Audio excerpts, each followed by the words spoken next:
पद्मासना भगवती पद्मनाभस्तोत्री उन्मेषनिमिषोत्पन्ना विपन्नभुवनामली सहस्रशीर्षवदना सहस्राक्षी सहस्रवा ब्रह्मकीटजननी वर्णाश्रमविदायिनी निजाज्ञारूपनिगमा पुण्या पुण्यवत्पदा श्रुतिमन्तसिन्धोरी कृतवादाभ्यदूलिका सकलागमसन्तोषा शुद्धसम्पूर्णमौलिका पुरुषार्थप्रदा पूर्णा भोगिनी भुवनेश्वरी अंबिका नादिनिधना हरिमन्दिरा राजराजातिरा राज्ञी रम्या राजीवलोचना रञ्जनी रमणी रस्यारणन्दिन्दिनमेकला नमालाकेतुवदना रतिरूपा रतिप्रिया रक्षाकरी राक्षसग्नी रामा रमणपदा काम्या रूपा प्रिया कल्याणी विश्वादिका वेद्या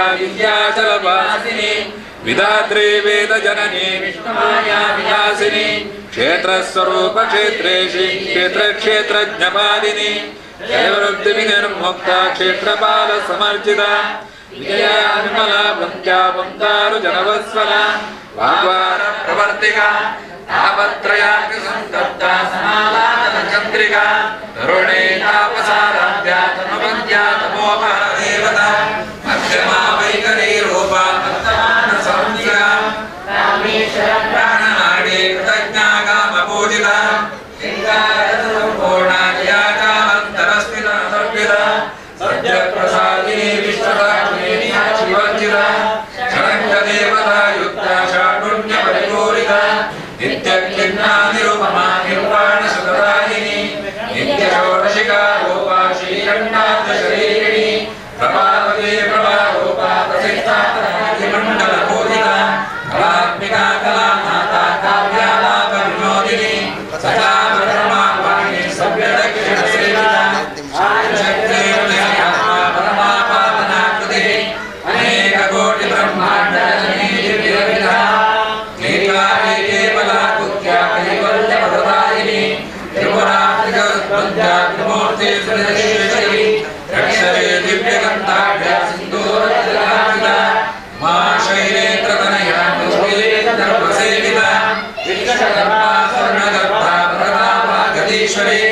ज्ञानगम्या परिच्छेद्य ज्ञाता ज्ञानविग्रहा सर्ववेदान्त संवेद्या सत्यानन्दस्वरूपिणी लोकमात्राचिदाधीना भक्तब्रह्माण्डमण्डला अदृश्यादृश्यरहिता विज्ञाते वेद्यवर्जिता योगिनी योगदा योग्या योगानन्दा विन्दला इच्छाशक्ति ज्ञानशक्ति क्रियाशक्ति स्वरूपिणी सर्वाधारा सुप्रतिष्ठा सदस्वरूपधारिणी अष्टमूर्तिरा देवी लोकयात्राध्यायिनी एकाकिनी भूतरूपा निर्वैता दैत्यवञ्चिता अन्नदा वसुधा वृद्धा ब्रह्मानेकस्वरूपिणी ब्राह्मे ब्राह्मणी ब्राह्मे ब्रह्मानन्दपदे प्रिया भाषारूपा रहस्येन भावाभावविवर्जिता सुखाराध्या शुभकरी शोभना शुभपादे राजराजेश्वरी राज्यदायिनी राज्यवल्लभा राजकृपा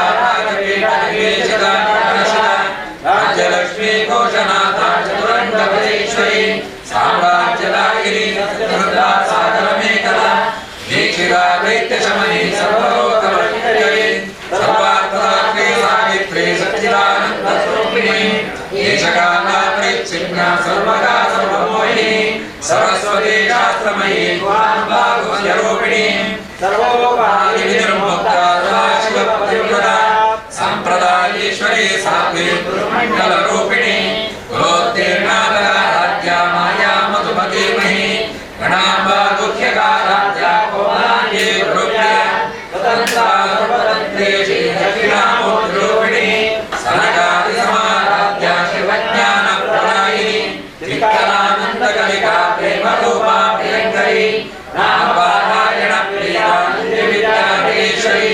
विद्याजगदधिष्ठाना मुक्तिदा मुक्तिरूपिणी दास्यप्रिया लेखरी लज्जाधर्मादिवन्दिता भवदा वसुधा वृष्टि पापारण्यतमानला भवाद्यदूलवा दूला जरान्मान्तर्विप्रभा भाग्यादिचन्द्रिका भक्ता चित्तके रोगपर्वतनं भोरे मृत्युदारुणारिका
पंचाशत्पीठरूपिणी विशंकराग्रितस्ता वीरमाता व्यस्पदो मुकुन्दा मुक्तिनिलया मूलविग्रहरूपिणी आवज्ञा भवरोगग्नि भवचक्रप्रवर्तिनी छन्दसारा शास्त्रसारा मंत्रसारा तपोधरी उदारकीर्तिरुद्धामा वैभवाकर्णरूपिणी जन्ममुक्तिधरा तत्ता जनविश्रान्तिदायिनी सर्वोपनिषदुष्टा शास्त्रातीता कलात्मिका गम्भीरा गहनान्तस्था गर्भिका गानलोका कल्पनारहिता खाता कामनाता आर्यगात्मविन्मुक्ता काममेलिकरञ्जिता अनन्तनकथा गङ्गा लीला विग्रहधारिणी अक्षयनिर्मुक्ता मुक्ताक्षिप्रप्रसादिनी अन्तर्मुखसमाराध्या बहिर्मुखसुलभा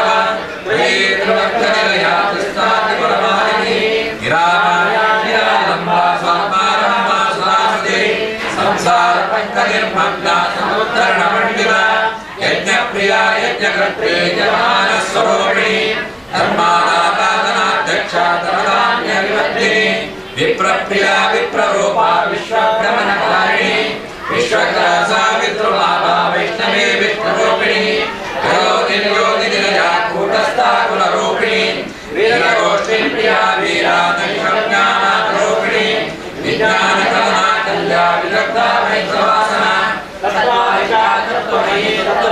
स्वरूपिणी सामगानप्रिया सौम्या सदाशिवरूपिणी सौम्यापसव्यमार्गस्था सर्वापद्यनिवारिणी स्वस्था स्वभावमुदरा वीराधीरसमर्चिता चैतन्यार्घ्यसमाराध्या चैतन्यस्वाम्या सरोदिता सदा तुष्टा तरुणादित्यपाटला दक्षिणा दक्षिणाराध्या तस्मेरमुखाम्बुजा गौरी केतनानद्या कैवल्यप्रदायिनी स्तोत्रप्रिया स्तुतिमते संस्कृतवैभवा धनस्विनी मानवते मीशे मङ्गलाकृते विश्वमाता जगद्धात्री विशालाक्षी विरागिणी विकल्पा परमोदारा परामोदा प्रणोमयी व्योमकेशी विमानस्था वज्रिणी वामकेश्वरी पंचयज्ञप्रिया पंचप्रेतांचालिशायिनी पंचमी पंचभूतेशी पंचविंशोपचारिणी शाश्वती शाश्वतैश्वर्या शर्मदाशभुमोहिनी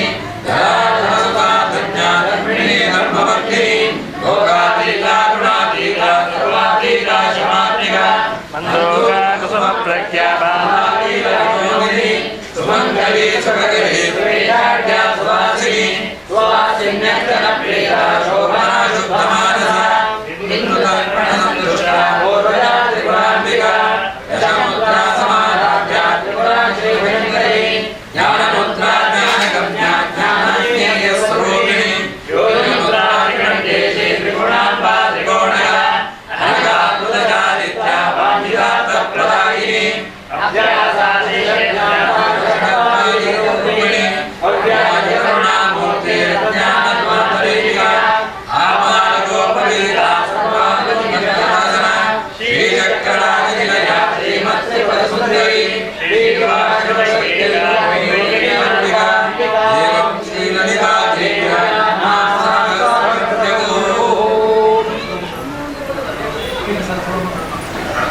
ओम सर्वमंगलमांगल्ये शिवसर्वाधिके शरण्ये त्र्यंबके गौरी नारायणि नमोस्तुते ओम सर्वमंगलमांगल्ये शिवे सर्वाधिके शरण्ये त्र्यंबके गौरी नारायणि नमोस्तुते सर्वमंगलमांगल्ये शिवे सर्वाधिके शरण्ये त्र्यंबके गौरी नारायणि नमोस्तुते ओम सर्वमंगलमांगल्ये शिवे सर्वाधिके शरण्ये त्र्यंबके गौरी नारायणि नमोस्तुते सर्वमंगलमांगल्ये शिवे सर्वाधिके शरण्ये त्र्यंबके गौरी नारायणि नमोस्तुते सर्वमंगलमांगल्ये शिवे सर्वाधिके शरण्ये त्र्यंबके गौरी नारायणि नमोस्तुते सर्वमंगलमांगल्ये शिवे सर्वाधिके शरण्ये त्र्यंबके गौरी नारायणि नमोस्तुते सर्वमंगलमांगल्ये शिवे सर्वाधिके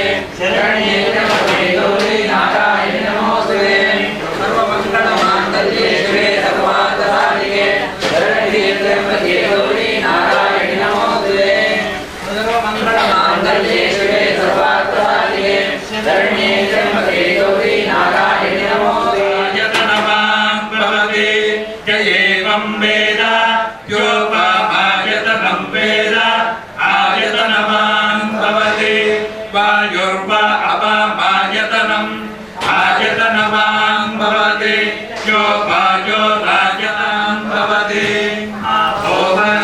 शतपद आयतनम् आयतनवान् भवति य एवं वेद योपामायतनं वेद आयतनवान् भवति चन्द्रभाव अपामायतनम् आयतनवान् भवति यश्चन्द्रमस आयतनं वेद आयतनवान् भवति को वै चन्द्रमस आयतनम् आयतनवान् भवति एवं वेद योपामायतनं वेद आयतनं चत्राणामायतनं वेद आयतनवान् भवति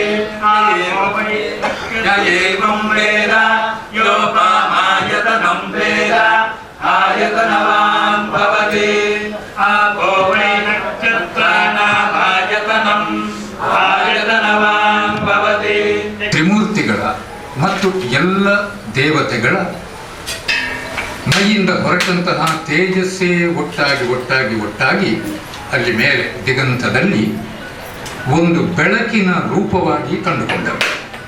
ಅಲ್ಲಿ ಕಂಡದ್ದೊಂದು ಸ್ಪಷ್ಟವಾದ ಶುದ್ಧವಾದ ಬೆಳಕು, ಎಲ್ಲ ತೇಜಸ್ಸು ಒಟ್ಟಾಗಿ ಬೆಳಕಿನ ರೂಪವನ್ನು ಹೊಂದಿತ್ತು. ಆ ಬೆಳಕಿ ಮತ್ತೆ ಮಹಾದೇವಿಯಾಗಿ ರೂಪವನ್ನು ಪಡೆದರು. ಬೆಳಕು ಆ ರೂಪವನ್ನು ಪಡೆಯಿತು. ಅದನ್ನು ಅರ್ಥ ಹೇಳುವಾಗ ಅದೇ ರೀತಿಯದಾಗಿ ಹೇಳುತ್ತಾರೆ. ಅಂದರೆ ಬೆಳಕೇ ಆ ದೇವಿಯ ರೂಪವನ್ನು ಹೊಂದಿದ್ದು. ಅಂದರೆ ದೇವಿ ಅಂತಂದ್ರೆ ಬೆಳಕಿನ ಸ್ವರೂಪ. ಈ ಬೆಳಕು ಮತ್ತು ದೇವಿ ಎರಡರ ಮಧ್ಯೆ ಅವಿನಾಭಾವವಾದಂತಹ ಸಂಬಂಧ ಇದೆ. ಅದು ಎರಡೂ ಒಂದೇ ಅಕ್ಷರ. ಹಾಗಾದರೆ ದೇವಿ ಸ್ವರೂಪದಲ್ಲಿ ನಾವು ಆರಾಧಿಸುವುದು ದೀಪವನ್ನು, ದೀಪದಲ್ಲಿ ಆರಾಧಿಸುವುದು ದೇವಿಯನ್ನು. ಹೇಳಿ ಕೇಳಿ ನಾವು ಸನಾತನ ಧರ್ಮೀಯರು ಅಗ್ನಿಯ ಆರಾಧಕರು ಮೂಲತಃ. ಈ ಆಗಮಾದಿಗಳಲ್ಲಿ ಕಾಣುವಂತಹ ಪ್ರತೀಕಗಳ ಪೂಜೆ, ಮೂರ್ತಿ ಪೂಜೆ ಇದೆಲ್ಲ ಬಹಳಷ್ಟು ನಂತರದಲ್ಲಿ ಬಂದದ್ದು. ವಿಷ್ಣು ಪುರಾಣವನ್ನು ನಾವು ನೋಡಿದರೆ ಅಲ್ಲಿ ಒಬ್ಬ ಗೃಹಸ್ಥ ಪ್ರತಿನಿತ್ಯವೂ ಆಚರಿಸಬೇಕಾದಂತಹ ಧರ್ಮಗಳನ್ನು ವಿವರಿಸ್ತಾ ಹೋಗಿದ್ದಾರೆ. ಅಲ್ಲಿ ಅವನ ಸ್ನಾನ, ಶೌಚ, ಬೆಳಗಿನ ಅನುಷ್ಠಾನಾದಿಗಳು ಇತ್ಯಾದಿಗಳನ್ನೆಲ್ಲ ಇಡೀ ದಿನದ ಒಬ್ಬ ಗೃಹಸ್ಥನ ಕಾರ್ಯಕ್ರಮ ಹೇಗಿರಬೇಕು ಅನ್ನುವುದನ್ನು ಹೇಳುವಾಗ ನಾವು ಈಗ ಮಾಡುವಂತಹ ದೇವರ ಪೂಜೆ ಏನಿದೆ, ಪಂಚಬ್ರಹ್ಮರ ಪೂಜೆ ಇತ್ಯಾದಿಗಳು, ಇವುಗಳ ಉಲ್ಲೇಖವೇ ಇಲ್ಲ. ಅವನ ನಿತ್ಯಾನುಷ್ಠಾನಗಳ ಆದ ಮೇಲೆ ಅವ ಮಾಡಬೇಕಾದ್ದು ವಿಶ್ವೇದೇವ ಹೋಮ, ಅಂದರೆ ಅಗ್ನಿ ಕಾರ್ಯವನ್ನು ಪ್ರತಿನಿತ್ಯವೂ ಕೂಡ ಗೃಹಸ್ಥನಾದವನು ಮಾಡಬೇಕು. ಆಮೇಲೆ ಬಲಿಹರಣಾದಿ ಕ್ರಿಯೆಗಳನ್ನು ಮಾಡಬೇಕು, ಇತ್ಯಾದಿಗಳನ್ನು ಮಾಡುತ್ತಾ ಪಂಚಯಜ್ಞಗಳು, ಅತಿಥಿಗಳಿಗೆ ಊಟ ಹಾಕುವುದು, ಹೀಗೆ. ಹಾಗಾದರೆ ಆ ಸಂದರ್ಭದಲ್ಲಿ ಅಂದರೆ ಮೊದಲಿಗೆ ನಾವು ಈ ಅಗ್ನಿ ಕಾರ್ಯದ ಮೂಲಕವಾಗಿ ಅಗ್ನಿಯನ್ನೇ ಆರಾಧಿಸ್ತಾ ಇದ್ದದ್ದು. ಅಗ್ನಿಯೂ ಕೂಡ ಬೆಳಕಿನ ಸ್ವರೂಪವೇ. ಅಂದರೆ ನಮಗೆ ಮುಖ್ಯ ನಮ್ಮ ಬದುಕಿಗಾಗಲಿ ಯಾವುದಕ್ಕೆ ಆಗಲಿ ಅಗ್ನಿಗೆ ಸ್ಥಾನ. ಆದರೆ ಈ ಅಗ್ನಿಯನ್ನು ಪೂಜಿಸುವಂತಹ ಅಧಿಕಾರ ಅದು ನಮ್ಮ ಉಪನಯನದ ಸಂದರ್ಭದಲ್ಲಿ ಅಗ್ನಿ ಕಾರ್ಯ ಮಾಡುವುದಕ್ಕೆ ಆ ವಟುವಿಗೆ ಮತ್ತೆ ಅಭ್ಯಾಸ ಮಾಡಿಸ್ತಾರೆ, ದೀಕ್ಷೆಯನ್ನು ಕೊಡ್ತಾರೆ. ಮತ್ತೆ ಕಾಮ್ಯ ಯಜ್ಞಗಳನ್ನೆಲ್ಲ ಮಾಡಬೇಕಾದ್ರೆ ಅದು ಕೇವಲ ವಿವಾಹದ ನಂತರದಲ್ಲಿ.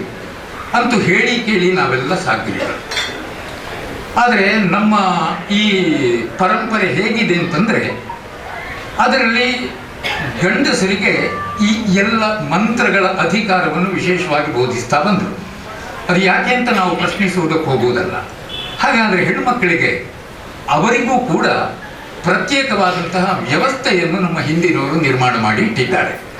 ಹೇಗೆ ಅಗ್ನಿ ಕಾರ್ಯದ ಮೂಲಕವಾಗಿ ಮನೆ ಯಜಮಾನ ಅಗ್ನಿಯನ್ನು ಆರಾಧಿಸ್ತಾನೋ ಹಾಗೆಯೇ ಗೃಹಿಣಿಯರು ದೀಪದ ಮೂಲಕವಾಗಿ ಅದೇ ಅಗ್ನಿಯನ್ನು, ಅದೇ ಬೆಳಕಿನ ಮೂಲವನ್ನು ಆರಾಧಿಸುವಂತಹ ಪ್ರಕ್ರಿಯೆ. ಸಂಜೆ ಹೊತ್ತು ದೀಪ ಬೆಳಗಿಸಿ ಆ ಸಂಧ್ಯಾ ದೀಪಕ್ಕೆ ನಮಸ್ಕಾರ ಮಾಡುವುದರ ಮೂಲಕವಾಗಿ ಉತ್ತಮವಾದಂತಹ ಸಂಸ್ಕಾರ ನಮ್ಮ ಜನಜೀವನದಲ್ಲಿ ಇತ್ತು. ಈಗಲೂ ಬಹಳಷ್ಟು ಕಡೆಗಳಲ್ಲಿ ಇದೆ ಎನ್ನುವುದಕ್ಕೆ ನಾವು ತುಂಬ ಸಂತೋಷ ಪಡ್ತೇವೆ. ಅಗ್ನಿ ಕಾರ್ಯ ಕಡಿಮೆ ಆಗುತ್ತಾ ಬಂದಿದೆ, ಆದರೂ ನಾವು ದೀಪವನ್ನು ಸಂಜೆ ಹೊತ್ತು ಉರಿಸಿ ಬೆಳಗಿನ ಹೊತ್ತು ಕೂಡ ಕೆಲವು ಕಡೆಗಳಲ್ಲಿ ಅದನ್ನು ವಂದಿಸುವಂತಹ ಪದ್ಧತಿಯನ್ನು ಉಳಿಸಿಕೊಂಡಿದ್ದೇವೆ. ಅಗ್ನಿ ಕಾರ್ಯ ನನ್ನ ಅದರ ಹಿಂದಿನ ತಲೆಮಾರು ನನ್ನ ಅಜ್ಜ ಮಾಡ್ತಾ ಇದ್ದಂತಹ ಆ ಕ್ರಮವನ್ನು ನಾನು ನೋಡಿದ್ದೇನೆ. ನಾನು ಮಾಡಿದವನಲ್ಲ. ಈಗ ಅದು ತುಂಬ ಕಡಿಮೆ ನಾವು ಕಾಣ್ತಾ ಇರುವಂಥದ್ದು. ಇರಲಿ, ಅದಲ್ಲ. ಹಾಗಾದರೆ ನಾವು ಇಲ್ಲಿ ನೋಡಬೇಕಾದ್ದು ಆ ಅಗ್ನಿ ಆಧಾರವಾಗಿ ನಮಗಿದೆ. ನಮ್ಮ ಈ ವೈದಿಕ ಧರ್ಮದಲ್ಲಿ ಅದನ್ನೇ ಆರಾಧಿಸ್ತೇವೆ. ಋಗ್ವೇದದ ಮೊದಲಿನ ಸೂಕ್ತಿ ಕೂಡ ಅದನ್ನೇ ಹೇಳುವಂತಹದ್ದು, ಅಗ್ನಿಮೀಳೆ ಪುರೋಹಿತಂ ಎನ್ನುವಂತಹ ಆ ಸೂಕ್ತಿ. ಹಾಗಾದರೆ ಈ ದೀಪದ ಮೂಲಕ ಅಥವಾ ಅಗ್ನಿಯ ಮೂಲಕ ಆರಾಧಿಸಬೇಕು ಅಂತಾದರೆ ಆ ಅಗ್ನಿಯೇ ನಮ್ಮ ಎಲ್ಲದಕ್ಕೂ, ನಮ್ಮ ಅಸ್ತಿತ್ವಕ್ಕೂ ಕೂಡ ಕಾರಣೀಭೂತವಾಗಿದೆ ಅಂತ ನಾವು ವೈಜ್ಞಾನಿಕವಾಗಿಯೂ ಕೂಡ ಅದನ್ನು ಸಂಶೋಧಿಸಿದರೆ ನಮಗೆ ಗೊತ್ತಾಗ್ತದೆ. ಹೇಗೆ ಪೌರಾಣಿಕ ಕಥೆಯಲ್ಲಿ ಆ ದೇವಿ ಮಹಾತ್ಮೆಯಲ್ಲಿ ತೇಜಸ್ಸು ಆ ಬೆಳಕಿನ ರೂಪವನ್ನು ಪಡೆಯಿತು, ಆ ತೇಜಸ್ಸೇ ನಮ್ಮಲ್ಲಿಯೂ ಇರುವಂತಹದ್ದು. ದೇವತೆಗಳು ತಮ್ಮ ತೇಜಸ್ಸನ್ನು ತ್ಯಾಗ ಮಾಡಿದ್ದು, ಅಂದರೆ ತೇಜಸ್ಸೆಲ್ಲ ಸೇರಿ ಬೆಳಕಾದ್ದು ಅಂತಂದರೆ ಆ ಎಲ್ಲರಲ್ಲಿರುವಂತಹ ತೇಜಸ್ಸು ಅದೇ ಬೆಳಕಿನ ಅಂಶವೇ ಎನ್ನುವುದು ಮತ್ತೆ ಅದನ್ನು ಆ ಕಡೆಯಿಂದ ನೋಡಿದಾಗ ಸ್ಪಷ್ಟ ಆಗುತ್ತದೆ. ಬೆಳಕಿನ ಅಂಶ ತೇಜಸ್ಸಿನ ರೂಪದಲ್ಲಿ ದೇವತೆಗಳಲ್ಲಿದೆ, ತ್ರಿಮೂರ್ತಿಗಳಲ್ಲಿದೆ, ನಮ್ಮೆಲ್ಲರಲ್ಲಿಯೂ ಇದೆ. ಆ ತೇಜಸ್ಸು ನಮ್ಮಲ್ಲಿಯೂ ಕೂಡ ಇದೆ. ಕೆಲವರು ಅದೇ ತೇಜಸ್ಸನ್ನು ವೃದ್ಧಿ ಮಾಡುವಂತಹ ಒಂದು ಪದ್ಧತಿಯೂ ಕೂಡ ನಮ್ಮ ಯೋಗಶಾಸ್ತ್ರದಲ್ಲಿದೆ. ಆ ತೇಜಸ್ಸನ್ನು ವರ್ಧಿಸಿಕೊಂಡು ಸ್ವತಃ ಬೆಂಕಿಯ ರೂಪವನ್ನೇ ತಾಳುವಂತಹದ್ದು ನಾವು ಕೇಳ್ತೇವೆ. ಋಷಿಮುನಿಗಳು ತಪಸ್ಸು ಮಾಡ್ತಾ ಇದ್ದಾಗ ಮೈಯಿಂದಲೇ ಬೆಂಕಿ ಹೊರಡುವಂತಹದ್ದು. ಸತೀದೇವಿ ತನ್ನ ಯೋಗಾಗ್ನಿಯಲ್ಲೇ ತನ್ನನ್ನು ದಹಿಸಿಕೊಂಡದ್ದು. ಆ ಯೋಗ ಅಂದರೆ ಒಳಗಿನ ತೇಜಸ್ಸನ್ನೇ ವರ್ಧಿಸುವಂತಹದ್ದು. ಅಂದರೆ ಈ ತೇಜಸ್ಸು ಮತ್ತು ಆ ಬೆಳಕು ಅಥವಾ ಅಗ್ನಿ ಅದು ಎರಡೂ ಬೇರೆ ಬೇರಲ್ಲ. ನಿಜವಾಗಿ ನಮ್ಮ ಮೈಯನ್ನು ಹೀಗೆ ನಾವು ಮುಟ್ಟಿ ನೋಡಿದರೆ ನಮ್ಮ ಮೈಯಲ್ಲಿ ನಮಗೆ ಸಿಗುವಂತಹ ಆ ಬಿಸಿತನ, ಆ ಬೆಕ್ಕು, ಅದು ಅದೇ ತೇಜಸ್ಸಿನ ಸ್ಪಷ್ಟತೆಯಲ್ಲಿ ತೇಜಸ್ಸನ್ನು ಪ್ರಕಟಪಡಿಸುವಂತಹ ಬಗೆಯದು. ಅಂದರೆ ನಮ್ಮ ಪ್ರಾಣ ಆ ಜೀವರೂಪವಾದಂತಹ ಬೆಳಕು ಏನಿದೆ ಅದರ ಅಂಶ ರೂಪವಾಗಿ ಇಲ್ಲಿದೆ. ಅಂದರೆ ನಾವು ಮುಂದೆ ಏನು ಬೆಳಕನ್ನು ನಾವು ಇಟ್ಟಿದ್ದೇವೆಯೋ ಆರಾಧನೆಗೆ ವಂದಿಸುವುದಕ್ಕೆ, ಅದೇ ಬೆಳಕಿನ ಅಂಶ ರೂಪವಾಗಿ ತೇಜಸ್ಸು ನಮ್ಮೊಳಗೂ ಇದೆ. ಅದರಿಂದಲೇ ನಾವು ಬದುಕುತ್ತಾ ಇದ್ದೇವೆ. ಅದನ್ನು ವರ್ಧಿಸಬೇಕು ಅಂತಾದರೆ ಆ ದೀಪದ ಅನುಗ್ರಹ ನಮಗೆ ಇನ್ನಷ್ಟು ಹೆಚ್ಚಾಗಬೇಕು, ಆ ದೀಪ ನಮ್ಮನ್ನು ಕಾಯಬೇಕು ಎನ್ನುವಂತಹ ಕಲ್ಪನೆ ಬೆಳೆದು ಬಂದಿದೆ. ದೀಪೇನ ಹರತೇ ಪಾಪ ಸಂಧ್ಯಾ ದೀಪಂ ನಮೋಸ್ತುತೆ. ಎಲ್ಲ ಪಾಪಗಳು ದೂರ ಆಗ್ತದೆ. ನಮ್ಮ ರೂಪಕದ ರೀತಿಯಲ್ಲಿ ದೇವಿ ಮಹಾತ್ಮೆಯನ್ನು ನೋಡಿದರೆ ಆ ಮಹಿಷಾಸುರನೋ, ಅವನಿಗಿರುವಂತಹ ಆ ಬಲಗಳೋ, ಶಂಖನೋ, ದುರ್ಗನೋ ಅಥವಾ ಬಿಡಲನೋ, ಚಿಕ್ಷುರಾಸುರನೋ, ಇವರೆಲ್ಲ ಒಂದರ್ಥದಲ್ಲಿ ನಮ್ಮೊಳಗೇ ಇರುವಂತಹ ನಮ್ಮ ಶತ್ರುಗಳಾಗಿದ್ದಾರೆ. ಮಹಿಷ ಅಂದರೆ ಅದು ಕೋಣ, ಅದಕ್ಕೆ ವಿಪರೀತವಾದಂತಹ ಮದ. ಬಿಡಲಾಸುರ ಬೆಕ್ಕು ಯಾವ ರೀತಿಯಲ್ಲಿ ಆ ಮರಿಯನ್ನು ಹಿಡ್ಕೊಳ್ತದೆ ಅಂತ ನಾವು ನೋಡಿದ್ದೇವಲ್ಲ, ಬೆಕ್ಕಿ ತನ್ನ ಮರಿಯನ್ನು ಕಾಪಾಡಿದ ಹಾಗೆ, ಅಂದರೆ ಆ ಮೋಹ ಅದು. ಹೀಗೆ ಈ ಸಾಮಾನ್ಯವಾಗಿರುವಂತಹ ಷಡ್ವೈರಿಗಳೆಲ್ಲ ದೇವಿ ಮಹಾತ್ಮೆಯಲ್ಲಿ ಈ ಮಹಿಷಾಸುರನ ಬಲಗಳ ರೂಪದಲ್ಲಿ ನಾವು ಕಾಣ್ತಾ ಇದ್ದೇವೆ. ದೇವಿ ಆ ಎಲ್ಲ ಮಹಿಷನನ್ನಾಗಲಿ ಅವನ ಬಲಗಳನ್ನಾಗಲಿ ನಾಶ ಮಾಡ್ತಾಳೆ. ಅಂದರೆ ಆ ಬೆಳಕು ಆ ಕೆಲಸವನ್ನಲ್ಲಿ ಮಾಡಿದ್ರೆ ದೇವಿ ರೂಪದಲ್ಲಿ, ಬೆಳಕಿನ ರೂಪದಲ್ಲಿರುವಂತಹ ಆ ದೇವಿ ಬೆಳಕನ್ನು ಆರಾಧಿಸುವಂತಹ ನಮಗೆ, ಕೈ ಮುಗಿಯುವಂತಹ ನಮಗೆ, ನಾವು ಅದನ್ನು ಬೇಡಿಕೊಳ್ತೇವೆ, ನಮ್ಮ ಪಾಪಗಳೆಲ್ಲ ದೂರವಾಗಲಿ. ನಮ್ಮಲ್ಲಿರುವಂತಹ ಈ ಷಡ್ವೈರಿಗಳು ಏನಿದ್ದಾವೆ, ಮುಂದಿರುವ ಬೆಳಕು ಅದನ್ನು ದೂರ ಮಾಡಬೇಕು ಎನ್ನುವ ಭಾವದಿಂದ ಈ ಬೆಳಕನ್ನು ನಾವು ಆರಾಧಿಸ್ತೇವೆ. ಸುಂದರವಾಗಿ ಉರಿಯುವಂತಹ ಈ ಎಣ್ಣೆಯ ದೀಪ, ಎಣ್ಣೆ ಆಗಲಿ ಅಥವಾ ತುಪ್ಪವಾಗಲಿ, ಹರಳೆಣ್ಣೆಯೋ ಅಥವಾ ತೈಲದೆಣ್ಣೆಯೋ, ಅದರಲ್ಲಿ ಒಂದು ವಿಶೇಷವಾದ ಆಕರ್ಷಣೆ ಇರುವುದನ್ನು ನಾವು ಕಾಣ್ತೇವೆ. ಅದನ್ನು ನೋಡಿದ ತಕ್ಷಣ ಏನು ನಮ್ಮ ಒಳಗೆಲ್ಲ ಬೆಳಕಾದ ಹಾಗೆ. ಒಂದರ್ಥದಲ್ಲಿ ಅದು ನಮ್ಮಲ್ಲಿ ಬೆಳೆದು ಬಂದಂತಹ ಸಂಸ್ಕಾರವೂ ಇರಬಹುದು, ಅಥವಾ ಸ್ವಯಂ ಆ ಬೆಳಕಿನಲ್ಲೇ ಆ ಶಕ್ತಿ ಇಲ್ಲ ಅಂತ ನಾವು ಹೇಳುವುದು ಹೇಗೆ?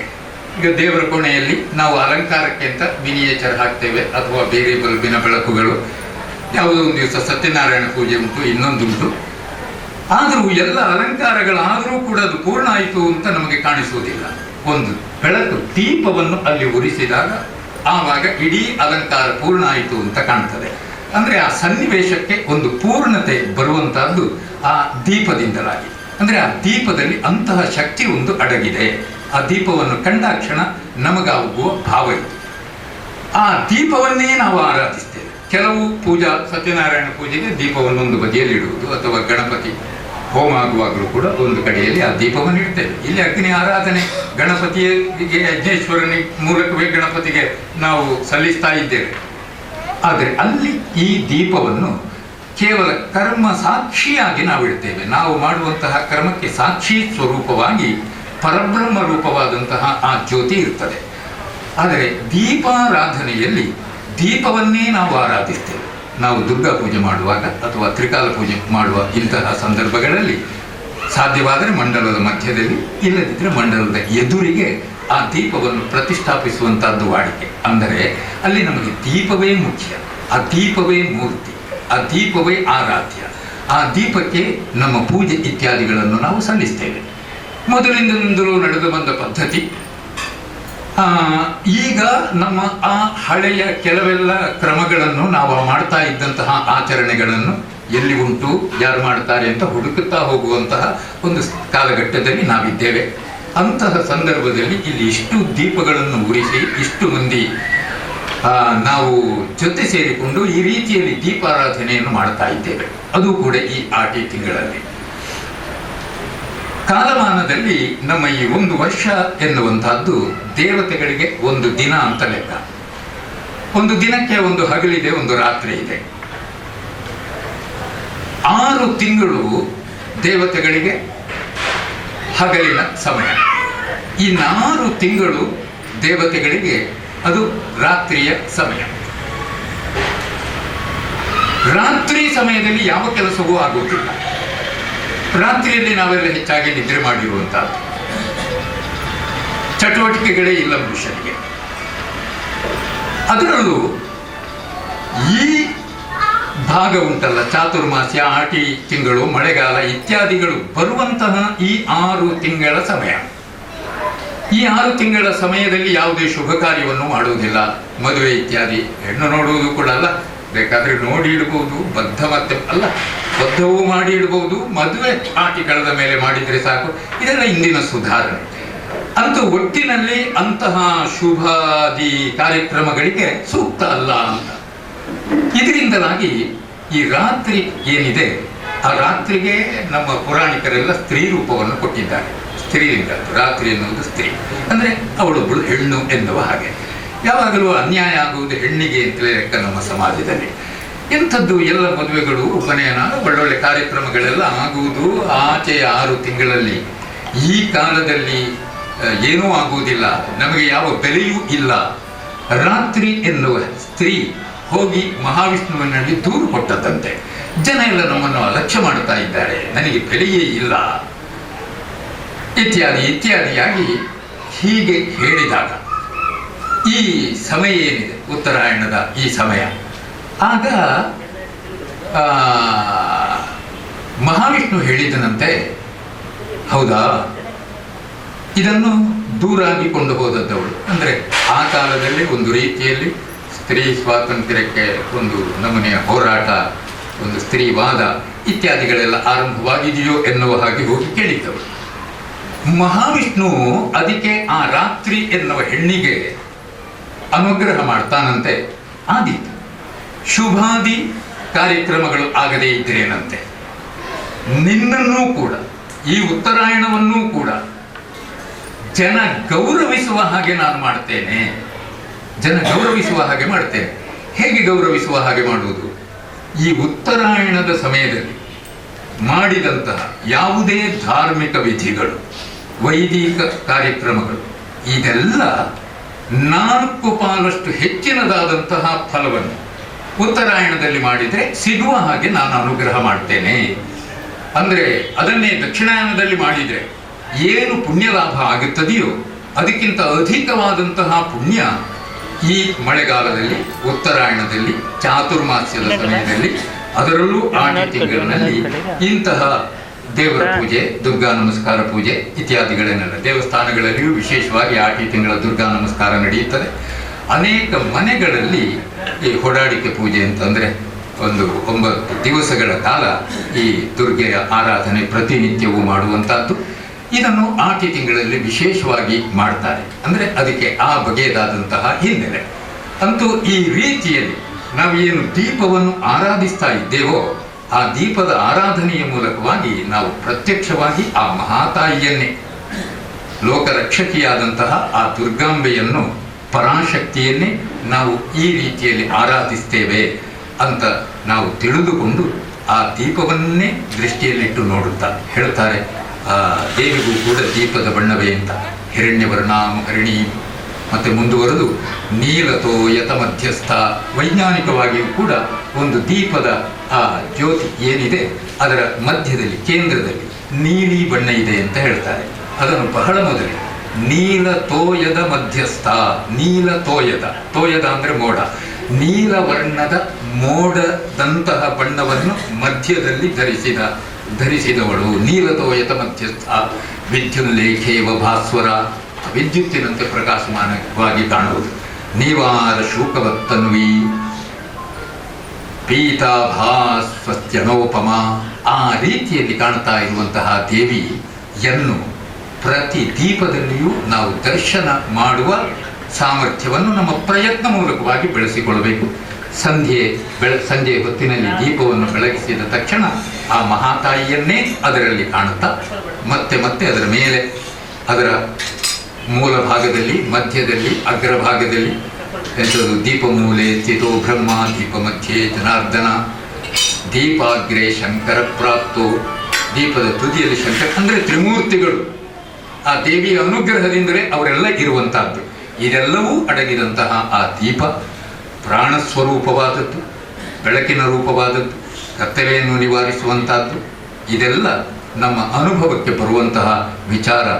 ಅದನ್ನು ಮತ್ತೆ ಮತ್ತೆ ಆರಾಧಿಸ್ತಾ, ಅದಕ್ಕೆ ಕೈ ಮುಗಿಯುತ್ತಾ, ಅದನ್ನೇ ನೋಡುತ್ತಾ ನಮ್ಮ ಮನಸ್ಸಿನ ಒಳಗೂ ಬೆಳಕನ್ನು ತುಂಬಿಕೊಂಡು, ಹೇಗೆ ದೇವಿ ಮಹಾತ್ಮೆಯಲ್ಲಿ ಶಂಖದುರ್ಗಾದಿಗಳನ್ನು, ಮಹಿಷಾದಿಗಳನ್ನೆಲ್ಲ ಆ ಮಹಾತಾಯಿ ಮರ್ದಿಸಿ ಲೋಕಕ್ಕೆ ಶಾಂತಿಯನ್ನು ಕೊಟ್ಟಳೋ, ಆ ಲೋಕದ ಅಂಶವೇ ನಮ್ಮ ಒಳಗೂ ಇರುವಂತಹದ್ದು. ನಮ್ಮ ಒಳಗಿನ ಮಹಿಷನನ್ನು, ಶಂಖದುರ್ಗನನ್ನು, ಬಿಡಲಾಸುರನನ್ನು, ಚಿಕ್ಷುರನನ್ನು ಎಲ್ಲ ಈ ಬೆಳಕಿನ ಕಿರಣಗಳು ನಾಶ ಮಾಡಿ ನಮ್ಮ ಮನಸ್ಸಿನ ಒಳಗೆ ಆ ಪರಮ ಶಾಂತಿ ಅದು ನೆಲೆಸುವ ಹಾಗಾಗಲಿ ಅಂತ ಹಾರೈಸ್ತಾ ನಾವು ದೀಪದ ಆರಾಧನೆ, ದುರ್ಗಾರಾಧನೆ ಮಾಡುತ್ತೇವೆ. ಲಲಿತಾ ಸಹಸ್ರನಾಮವನ್ನು ಅದೇ ರೀತಿಯಲ್ಲಿ ಪಠಿಸುವುದರ ಮೂಲಕವಾಗಿ ಈ ದುರ್ಗಾ ಪೂಜೆ ಇಷ್ಟು ಬೆಳಕಿನ ಮೂಲಗಳು ನಕ್ಷತ್ರ ಪುಂಜದಂತೆ ಕಾಣ್ತಾ ಇದ್ದೇವೆ ಇದೆ. ಹೇಗೆ ದೇವತೆಗಳ ತೇಜಸ್ಸೆಲ್ಲ ಒಟ್ಟಾಯಿತು, ಈ ಎಲ್ಲ ದೀಪಗಳು ಕೂಡ ಒಟ್ಟಾಗಿ ಸ್ವತಃ ಆ ತಾಯಿ ಸ್ವರೂಪವಾಗಿ ಈ ಸ್ಥಳದಲ್ಲಿರುವಂತಹ ನಮ್ಮನ್ನೆಲ್ಲ ಅನುಗ್ರಹಿಸಲಿ ಅಂತ ಈಶ್ವರ ಭಟ್ರಿಗೆ ಅನಂತ ಧನ್ಯವಾದಗಳು.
ವಿಶ್ವದಕ್ಷರದ ವಿಶ್ವದ ಮುಖ ವಿಶ್ವದ ಪದಾರ್ಥ ವಿಶ್ವದತ್ತಾದ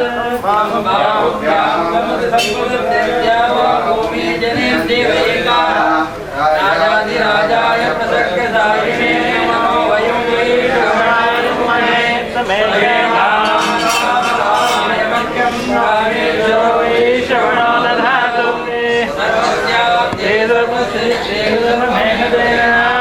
ಧರ್ಮಂ ಯೇದೇ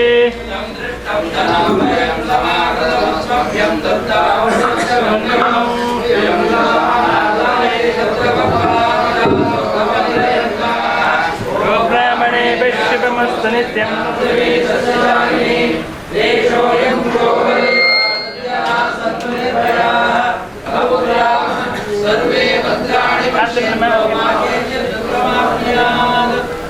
ब्रह्मा विष्णु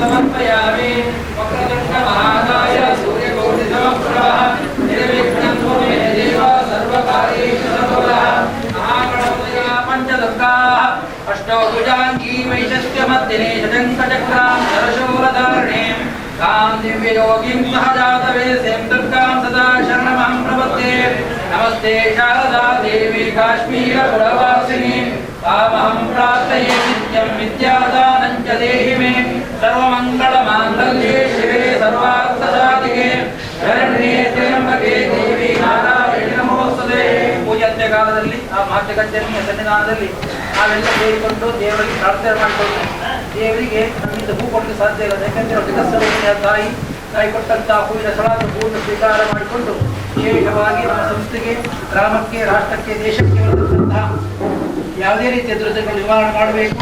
ದುರ್ಗೆಯನ್ನು ಆರಾಧನೆ ಮಾಡಿದ ದುರ್ಗತಿ ನಾಶಿನಿ ಅಂತ ಅವಳು ಸಪ್ತಸತಿಯ 12ನೇ ಅಧ್ಯಾಯದಲ್ಲಿ ಕೊಟ್ಟಂತಹ ವಾಕ್ಯ. ನನ್ನನ್ನು ಯಾರು ಆರಾಧನೆ ಮಾಡ್ತಾರ ಬರತಕ್ಕಂತಹ ದುರ್ಗತಿಗಳನ್ನು ನಾಶ ಮಾಡ್ತಾಳೆ. ಅದೇ ರೀತಿಯ ಕರ್ಕಾಟಕ ಮಾಸದ ಈ ದಿವಸ ನಾವೆಲ್ಲ ಸೇರಿಕೊಂಡು ತಾಯಿಗೆ ಸಮರ್ಪಣೆ ಮಾಡಿದಂತಹ ಮಹಾದೇವಿ ಸ್ವೀಕಾರ ಮಾಡಿಕೊಂಡು ನಮಗಾಗಲಿ, ನಮ್ಮ ಸಂಸ್ಥೆಗಾಗಲಿ, ನಮ್ಮವರ ಮನೆಯಲ್ಲಿ ಬರತಕ್ಕಂತಹ ಅಪಮೃತ್ಯು, ವ್ಯಾಳಮೃತ್ಯು, ಘೋರಮೃತ್ಯು, ಕ್ಷುದ್ರಮೃತ್ಯು, ಅಗ್ನಿಭಯ, ಜಲಭಯ, ಸರ್ಪಭಯ, ಚೌರಭಯ, ರಾಜಭಯವನ್ನು ನಿವಾರಣೆ ಮಾಡಿಕೊಟ್ಟು ಸರ್ವಸ್ತರೋಪೇ ಸರ್ವೇಶೇ ಸರ್ವಶಕ್ತಿ ಸಮೇ ದುರ್ಗಾಜಿತವಾದಾರಂದಕ್ಕೆ ಗೋವಿಂದಾಯ ಗೋವಿಂದ. ಜ್ಞಾನಿಕಾನಿ ಪಾಪಾನಿ ಜನ್ಮಾಂತರದಾಂತ ಸಂತಾನಿ ನಶ್ಯಂತಿ ಪ್ರದಕ್ಷಿಣಪದೇ ಪದೇ ಪಾಪಹಂ ಪಾಪಧರ್ಮಾಹಂ ಪಾಪಾತ್ಮಾಹಂ ಪಾಪಶಂಭವಃ ಯಾನಿ ಮಾಂ ಕೃಪಯಾ ದೇವಾ ಶರಣಾಗತವತ್ಸಲ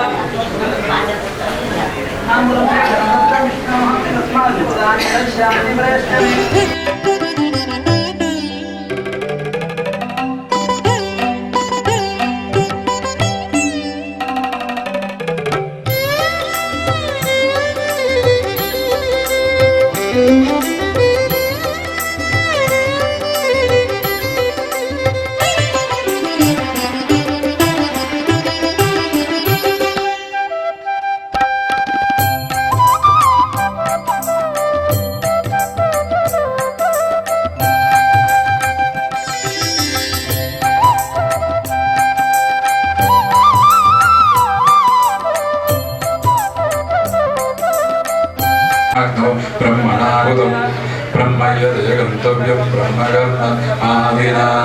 ಓಂ ತತ್ಸತ್ ಬ್ರಹ್ಮಾರ್ಪಣಂ ಭವತು.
ತಕ ತಕ ದೀಪ್ ತಕ ದೀಪ್ ತಕ ತೋ